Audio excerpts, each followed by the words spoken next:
Good evening, I'm Lee Anderson. Human-caused fires are becoming a greater issue as these temperatures climb. Bola Badabo was at the scene of one today and has details on how it started. Bola? The brush fire was quickly contained, Lee, but goes to show how easily a fire can be sparked. It started with a small bird, but it's still considered human-caused because it involved a human structure, power lines. Firefighters have been busy with a string of small wildfires in the past 2 days.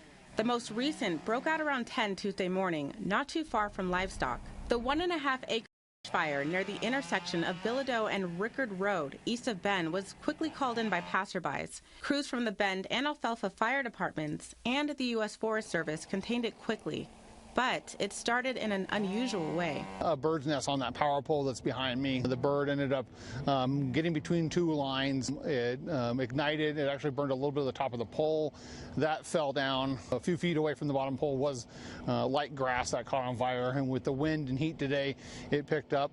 As crews worked to subdue the flames, Durlaki said they issued a few precautionary evacuations to a couple of homes on the south side of Rickard Road until they had a secure line around it. Now you can see behind me, firefighters cut down and are spraying down a juniper tree, which had flames growing between the branches. This is the latest of several human-caused fires. The U.S. Forest Service said it responded to an abandoned campfire within a fire ring and another that escaped the fire ring Tuesday. The brush fire that shut down Powell Butte Highway Monday afternoon was caused by an abandoned cigarette. Deputy Chief Fire Marshal Jason Bolin warns about what's to come. We're heading into some really hot days, coming off of some real hot days.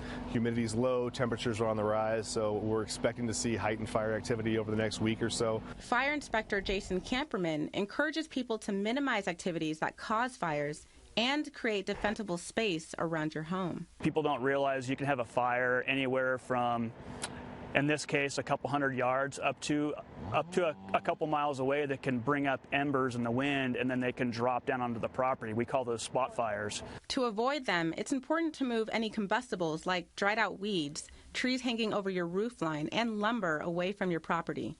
Bolin says fire danger is expected to move to extreme sometime this week. Today's fire involving a bird caused nearly 500 people to lose power. Central Electric Cooperative, which owns the lines, says it puts reclosers on more than 100 power lines in high-risk wildfire areas. That prevents lines from re-energizing for inspection. Lee?